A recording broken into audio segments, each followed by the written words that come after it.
Hola, mi nombre es Rosa Cortés y a continuación voy a explicar los conceptos básicos del desarrollo de software basado en componentes, pero antes hacer un pequeño análisis sobre los significados de algunos conceptos de la programación orientada a objetos.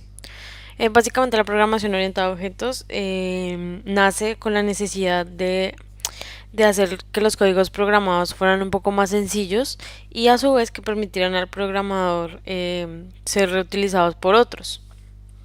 Obviamente bajo un criterio de normas establecidas que permiten estandarizar el lenguaje. Se basa en diferentes técnicas utilizando diferentes elementos que serán explicados a continuación y básicamente para lo que ayuda la programación orientada a objetos es que se pueden resolver problemas de independencia de datos y funciones, aumentar la portabilidad de las aplicaciones y la utilización a nivel general y promover la estandarización y reutilización del código para futuros programas. Además que muchos de los lenguajes de programación que se utilizan hoy en día para grandes compañías y grandes desarrollos están orientados a objetos. Entonces, tenemos un primer concepto que sería lo que es un objeto. Básicamente son los elementos como principales del lenguaje, en donde básicamente es el que contiene toda la información necesaria para poder abstraer lo que se quiere definir dentro de ese objeto. Tanto las características, campos como los comportamientos, que en este caso vendrían a ser los métodos, y las características que serían los atributos, para permitir acceder a ellos mediante la interfaz o asignando datos por medio de variables. Cada objeto es una instancia de una clase. Bueno, con este cuadro digamos que les voy a explicar lo que son los objetos, atributos, métodos y clases cuando se hereda y cuando se utiliza el polimorfismo, pero para eso primero voy a definir la clase, que básicamente es como lo general y son abstractas, es necesario definirlas al momento de resolver X problema. Se deben definir siempre para instanciar el programa o el código que se esté programando.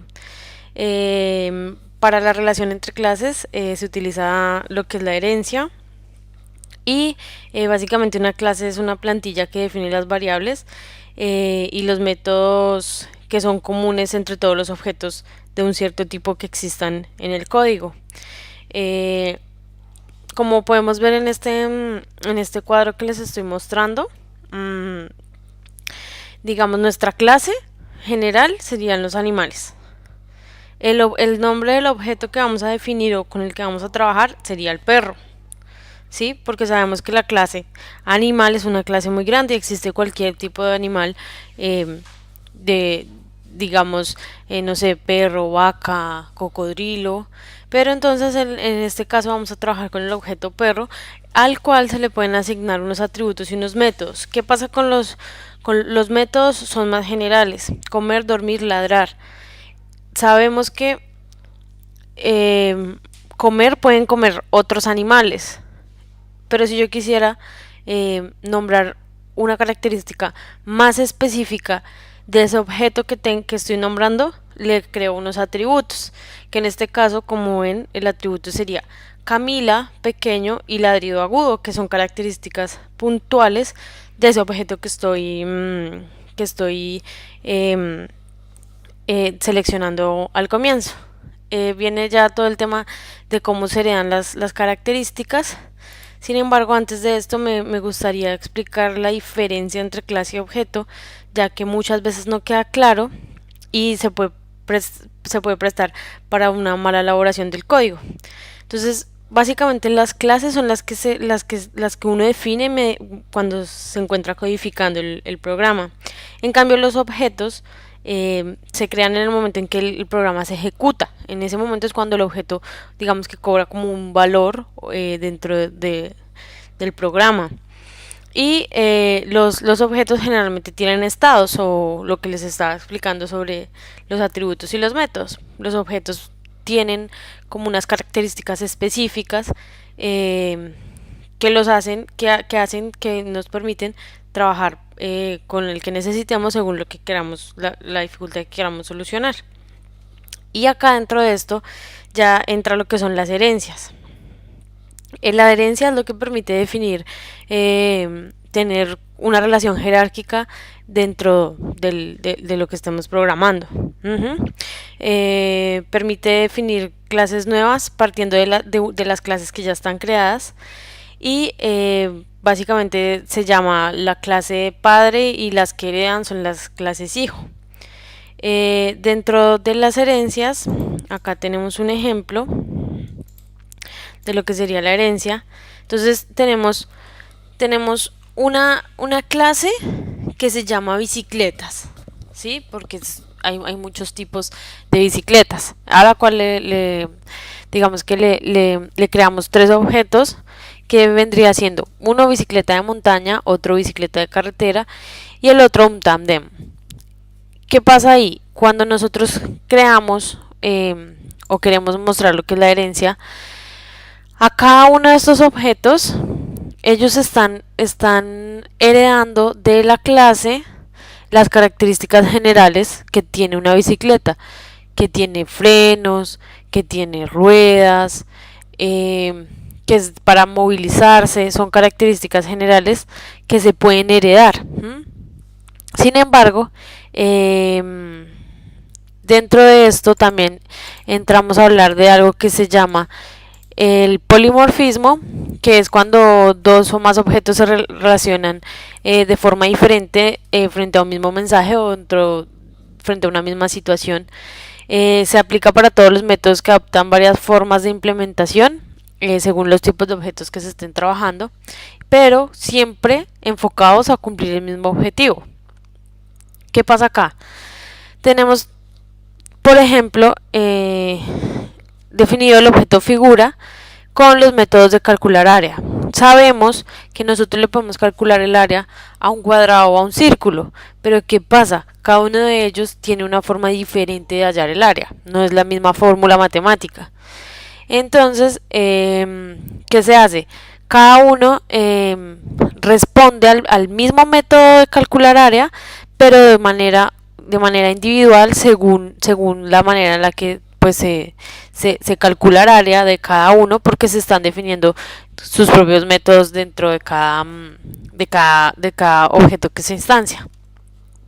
Luego de esto, bueno, viene acá un pequeño ejemplo de la vida, hablando en términos como de la vida real, sobre lo que es la programación orientada a objetos, en donde lo que les explicaba la clase general serían los animales, y nosotros trabajamos con los objetos específicos, que en este caso sería un perro, un canario y un gato.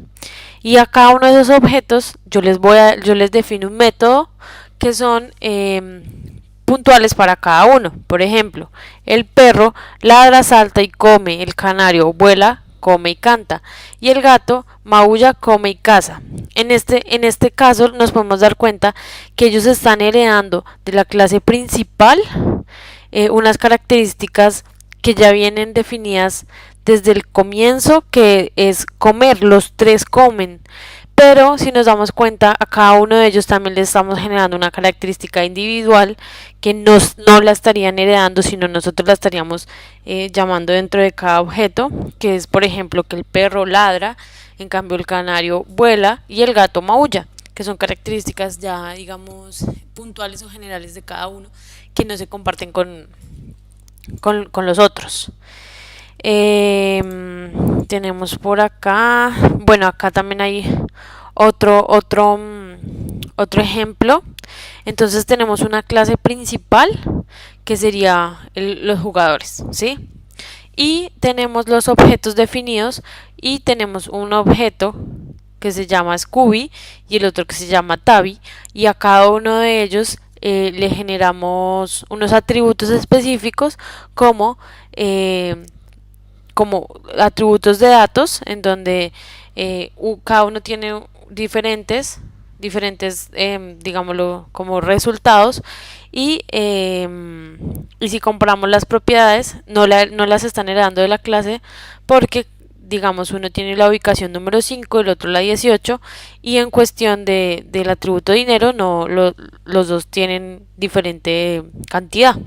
Sin embargo, si nos damos cuenta, los dos objetos salen de la clase, de la misma clase que son jugadores. Bueno, aquí luego de esto tenemos lo que es la abstracción, que básicamente es algo que no se puede materializar ni tocar y hay que tener muy en cuenta que las clases abstractas no se pueden instanciar objetos porque no tienen características específicas. Entonces, por ejemplo, cuando nosotros queremos, instanciamos de una clase abstracta un objeto, la llamamos, pero queremos darle unas características específicas, entonces creamos un método único para ese objeto y en ese momento pues obviamente ya deja de ser abstracto y podemos venir a utilizarlo. Sin embargo, vamos a tener una clase abstracta arriba de ese objeto que nos va a servir para instanciar otros objetos más adelante sin tener que volver a llamar a esas características abstractas que son las que reúne la clase que creamos arriba, digámoslo así. Entonces, por ejemplo, yo puedo tener una clase abstracta que se llame nacer, ¿sí? Entonces ya sabemos que todos nacemos, pero hay animales que nacen en huevos, los seres humanos sabemos cómo nacemos, pero al final todos nacen. Entonces se trata de que cuando yo voy a instanciar un objeto diferente al que yo le quiero definir su forma de nacer, entonces le voy a crear el método en donde yo simplemente voy a traer la característica nacer de la clase abstracta que tengo y le voy a definir dentro del código que para ese objeto la función nacer va a ser que se rompa el huevo y nace el pollito. Entonces ya sabemos que ese grupo es porque nace de los huevos, no solamente digamos de la clase abstracta nacer, sino ya lo tenemos más definido. La sobrecarga básicamente es cuando redefinimos el comportamiento de ciertos métodos dentro de la misma clase y se pueden adaptar a necesidades específicas. Lo que quiere decir que se pueden tener para dos o más funciones con el mismo nombre, pero con funcionalidades distintas y existen unas reglas para sobrecargar métodos en donde, por ejemplo, dentro de los métodos que se van a sobrecargar se deben cambiar las listas de argumentos, el tipo de retorno no puede ser el mismo para que no genere un bucle, se puede cambiar el modificador de acceso, se pueden declarar nuevas o más amplias excepciones dentro de cada uno y un método puede ser sobrecargado en la misma clase o en una subclase. Entonces eso sí, digamos que sí se puede realizar. Adicional a eso también vamos a encontrar algo que se llaman los constructores, que son métodos especiales que se ejecutan en el momento en que los objetos son creados. Por ejemplo, no sé, cuando utilizamos el new. Y la misión es reservar memoria para en el momento que se inician las variables de la clase que estamos llamando. Entonces, los constructores por lo general tienen el mismo nombre de la clase. En ese momento, cuando se compilan, no devuelven nada, ni siquiera un void, no devuelven absolutamente nada. Simplemente están ahí para reservar en memoria e iniciar la variable. Existen varios, pero siempre tienen que seguir las reglas que yo nombré anteriormente sobre la sobrecarga de funciones. Y solamente de todos los que existen, solamente se ejecutará al crear los objetos de las clases. Para entender todo esto, hay que saber que los datos se deben organizar y siempre tiene que existir un método estructurado al cual se le llama encapsulación.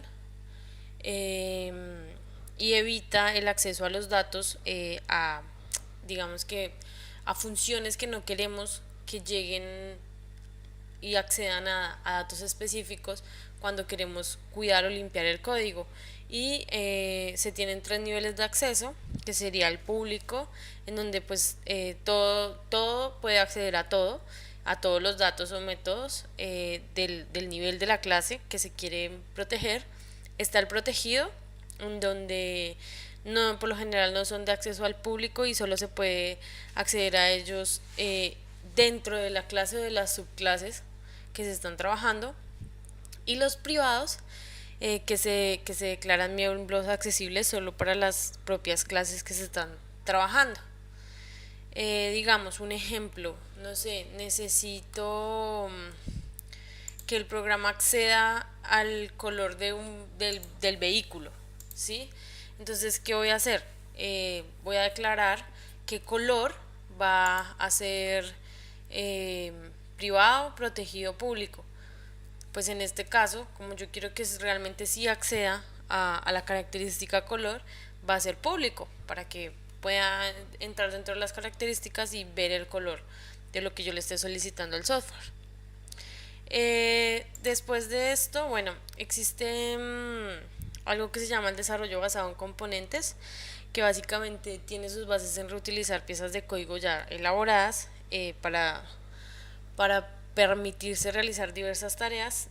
Trae muchos beneficios para la industria, pues mejora la calidad del software cuando realmente lo que ya está hecho se, digamos que se reutiliza para mejorar y se le agregan cosas que puedan mejorar las funciones ya preestablecidas. Se reduce el ciclo de vida, porque pues ya sabemos que siempre el ciclo de vida de desarrollo del software, dependiendo de la funcionalidad que se quiera, es largo. Así que bueno, eh, reduce y tiene un mayor retorno sobre la inversión de lo que se está desarrollando. Esto se divide, por ejemplo, en componentes. Básicamente, bueno, el concepto de componente, los componentes, a diferencia de los objetos, son unidades de composición que componen las aplicaciones de software. Poseen ellos mismos conjuntos de interfaces y ciertos requisitos ya preestablecidos, y que pueden ser desarrollados, modificados o incorporados a un sistema con otros componentes de forma independiente en tiempo y espacio. Es decir, yo puedo tener la libertad de trabajar para adaptar a otro desarrollo un código, un fragmento de código que fue utilizado para desarrollar X sistema, para desarrollar X software, que así no tenga nada que ver con lo que yo estoy trabajando en el momento. El fragmento de código, la composición, me va a servir para ser adaptado a las necesidades de lo que yo esté desarrollando. Las interfaces son básicamente las funcionalidades que un componente puede hacer y se denominan también servicios o responsabilidades.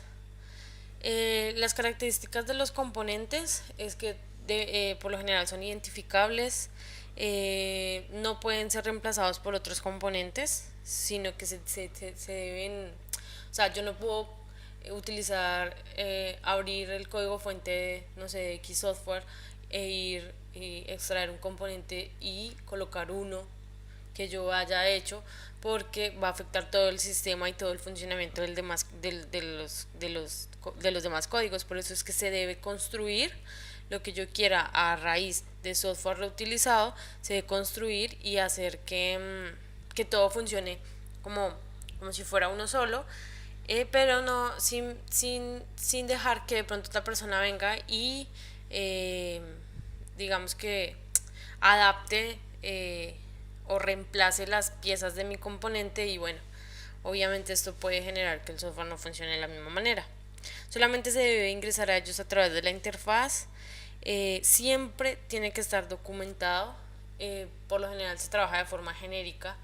Y lo más importante es que debe ser independiente de la plataforma. No tiene que depender de una plataforma de desarrollo, ya que pues la forma en la que yo desarrollo o las plataformas que yo utilizo no son las mismas que utiliza a un desarrollador al otro lado del mundo. Entonces él debe poder trabajar con el código que yo generé acá sin tener, digamos, la atadura a una plataforma. Las diferencias entre la programación orientada a objetos y el desarrollo basado en componentes, básicamente es que la programación orientada a objetos enfoca el modelado a interacciones con el mundo real, como que nos hace pensar en el mundo real eh, y ubicar los problemas utilizando clases, objetos y métodos, como que es más fácil adaptarlo a la mente y desenglosar un problema que tengamos y intentar pensarlo como si fuera tangible y del mundo real y de qué forma lo solucionaría. En cambio, el desarrollo basado en componentes, pues como dice su nombre, se utilizan componentes que ya están prefabricados, que ya tienen cierto nivel de utilización y que ya vienen, digamos, hechos para ciertas tareas. Y básicamente lo que busca es que lo que existe se reutilice para crear algo nuevo, eh, pero basado en la forma en la que fue desarrollado. Mientras que la programación orientada a objetos nos invita como a pensar nosotros mismos y a darle a esas clases, a esos objetos, como si fuera un uso en la vida real y darles como esas características que obviamente van a permitir que el código también sea reutilizable y sea bastante ordenado. Bueno, esta es la explicación sobre las características y los conceptos básicos de desarrollo de software, tanto basado en objetos como en componentes. Espero que les haya gustado. Gracias.